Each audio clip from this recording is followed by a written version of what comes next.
December 1941. Clark Field, Philippines. The midday heat shimmered across the airstrip as a handful of silver aircraft gleamed under the tropical sun. The Boeing B-17 flying fortresses of the U.S. Army Air Force's 19th Bomb Group stood proud and new.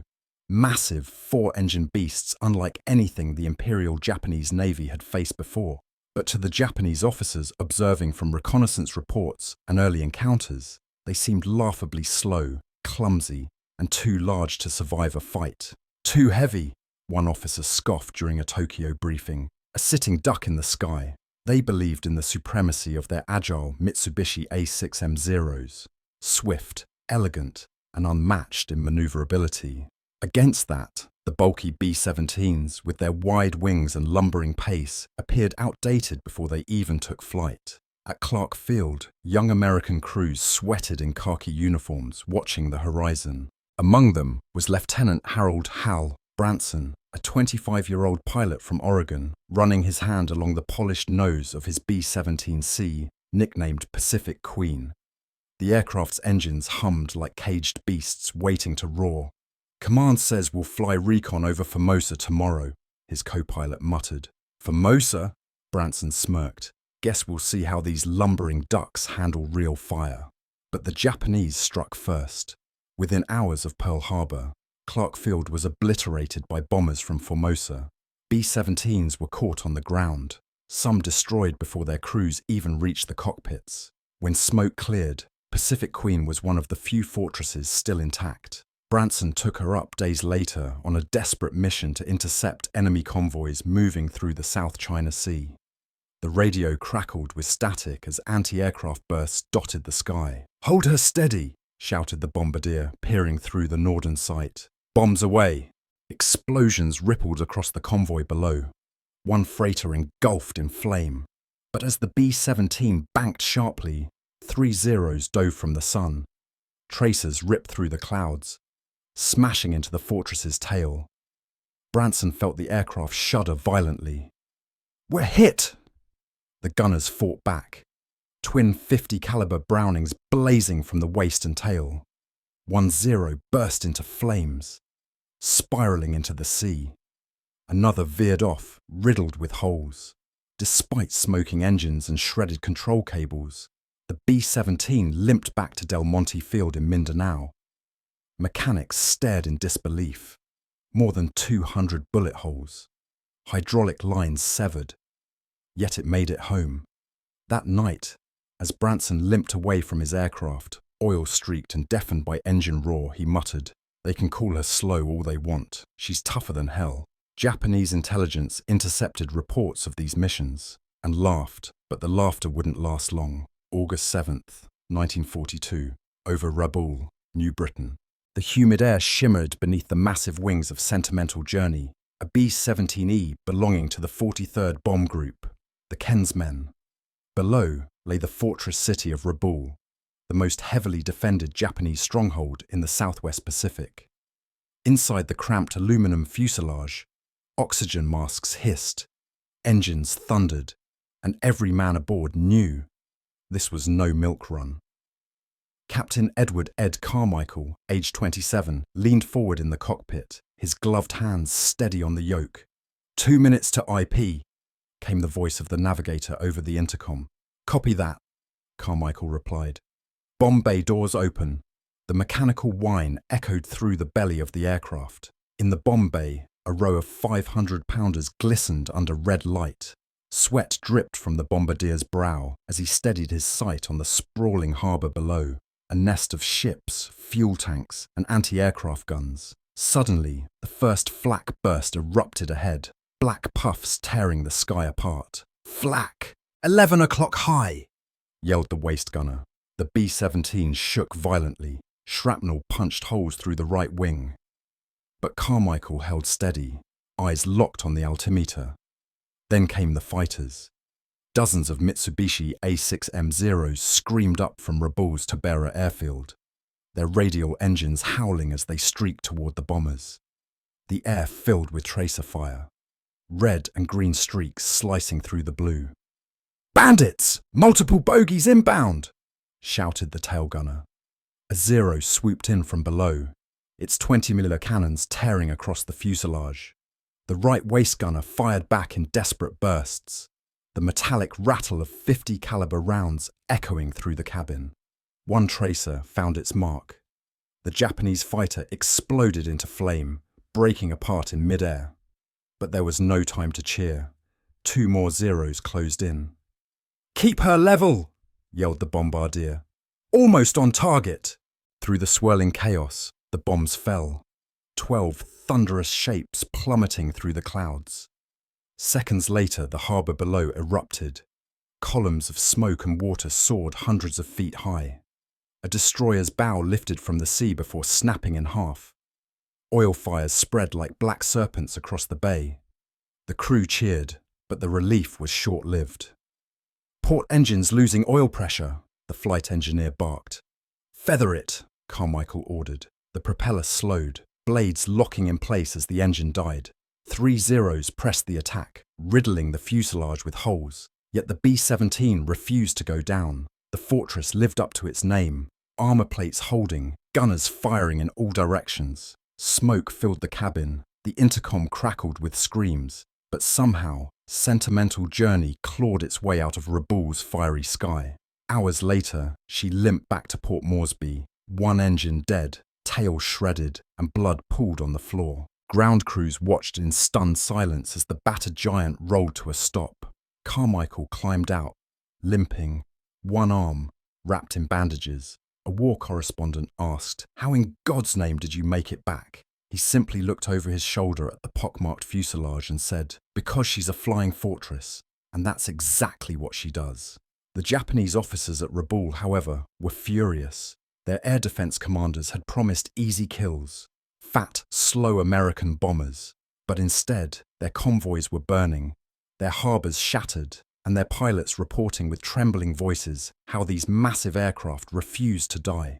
One report to the Imperial General Staff read, "Enemy heavy bombers exhibit extreme durability, require concentrated fire and multiple hits to disable. Recommend review of anti-bomber doctrine." The mockery had turned to alarm. January 27, 1943, Bismarck Sea, north of New Guinea. Dawn broke over a restless ocean. The sky glowed crimson, reflecting off the waves like spilled blood. 8 Japanese transport ships, escorted by destroyers, steamed toward Lae, carrying 7,000 soldiers, supplies and weapons. Their mission, reinforce New Guinea before the Allies could seize it. But above the sea, at 10,000 feet, the sound of heavy engines thundered, the unmistakable drone of Boeing B-17 flying fortresses. Major Jack Skipper Hughes, commander of the 63rd Squadron, peered through his binoculars from the cockpit of Lucky Lady 2. "There they are, like ducks in a row," his co-pilot grinned. "Time to show them what a slow and clumsy fortress can do." Below, Japanese lookouts shouted warnings. Anti-aircraft guns roared, spitting fire into the sky. But the B-17s were already diving into position, 30 tons of American steel slicing through the morning clouds. "Bomb bay doors open!" Hughes barked. The bombardier's voice came calm, almost reverent. "Steady, steady, bombs away." A dozen 1,000-pound bombs fell from the belly of Lucky Lady 2, whistling through the sky before striking the sea with deadly precision. Seconds later, the ocean erupted, water and flame engulfing the Japanese destroyer Arashio.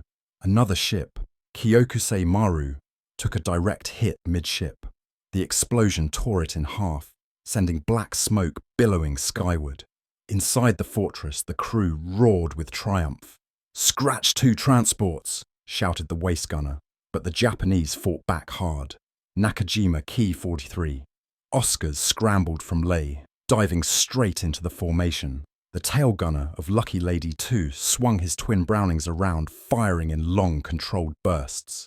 "Bandit 6 o'clock low!"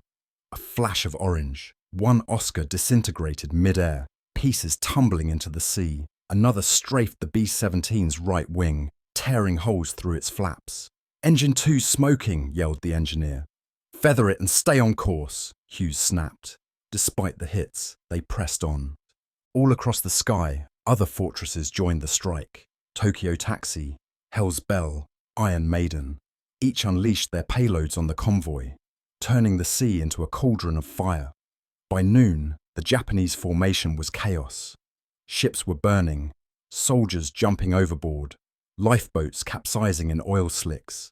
One destroyer tried to shield the transports but was caught in a chain of explosions that ripped its bow clean off. From his command ship, Rear Admiral Masatomi Kimura watched in disbelief. "How can they keep coming?" he shouted as another wave of B-17s droned overhead. That day, more than half the convoy was destroyed. Hundreds of Japanese troops perished before ever reaching shore. Survivors clung to debris, watching as the fortresses, battle-scarred but unbroken, disappeared into the clouds. Hours later, Hughes's squadron returned to base. Mechanics counted 300 bullet holes across Lucky Lady 2, yet not a single fortress had gone down. The myth of the flying fortress was no longer an exaggeration. It was a legend forged in steel and blood. The Japanese command convened an emergency meeting in Rabaul that evening. Reports were grim. B-17 formations resist interception, altitude too high for effective fighter engagement, recommend new tactics, or risk losing control of supply lines. The war in the Pacific had shifted. No longer could Japan's convoys move freely. The long arm of the flying fortress now reached across the ocean, and wherever it reached, destruction followed. March 3, 1943, Southwest Pacific Command, Townsville, Australia. The hangar smelled of oil and victory. Mechanics swarmed over the battered hulks of returning B-17s. Engines still ticking, bullet holes patched with duct tape and sheet metal. Journalists crowded near the flight line, their cameras clicking as crews stumbled down ladders, exhausted but grinning. One correspondent asked Captain Royce Bennett, whose fortress Miss Emmeline had limped back with half its rudder missing, "How'd she stay in the air?" Bennett just shook his head. "She didn't fly back," he said. "She crawled, but she got us home." By now, word of the Bismarck Sea Convoy massacre had spread across both sides of the Pacific. American newspapers hailed it as proof that the tide was turning. But in Tokyo, the mood was grim. Reports from Rabaul painted a nightmare of unstoppable bombers, their gunners cutting down fighters like flies, their fuselages shrugging off hits that would have torn apart any Japanese aircraft. At the Imperial Japanese Navy Air Bureau, disbelief turned to urgency. The technical director of the 4th Air Fleet slammed his fist on the table during a meeting.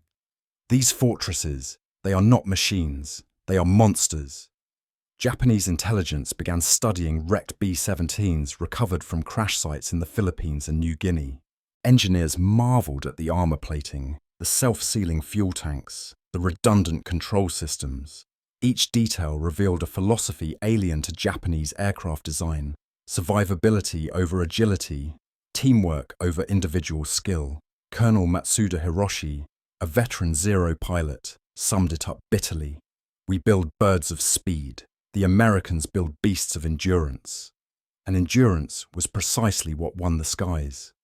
Throughout 1943, the B-17s pushed deeper into enemy territory, striking airfields, shipping lanes, and oil depots with ruthless precision. Even when flak tore through wings or fire engulfed engines, crews refused to bail. Stories spread through the ranks like gospel. The Hell's Bell, hit by 520mm shells, limping 600 miles home on 2 engines. The Tennessee Tramp, tail nearly severed, still landing safely after a 10-hour mission. The Iron Maiden, losing both right engines, still flying level, the crew refusing to give up. One after another, these airborne fortresses returned against impossible odds. Ground crews began calling them ghosts that don't know they're dead. Meanwhile, the Japanese convoys were no longer convoys at all. Supply routes from Truk to Rabaul became graveyards of twisted steel. With every mission, the flying fortress slowly strangled Japan's logistical lifelines. By the summer of 1943, the Imperial Navy began withdrawing its surface convoys from daylight operations entirely. Supplies were moved at night or under storms, in small scattered groups. Anything to avoid the watchful eyes of the B-17 squadrons that now ruled the Pacific sky.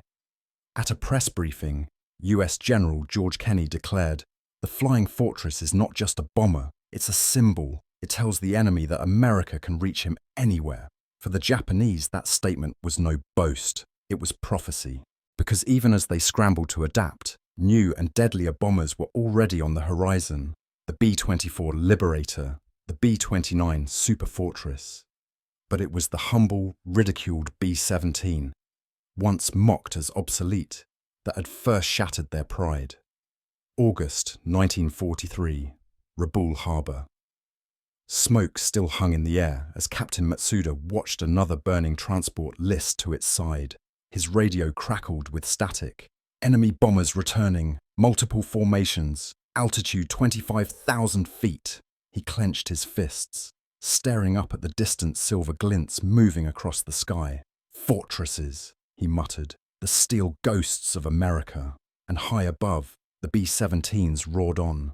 Steady, implacable, their shadows falling over a sea littered with wreckage and defeat. The aircraft Japan once mocked had become its most relentless predator. The era of the Flying Fortress had arrived.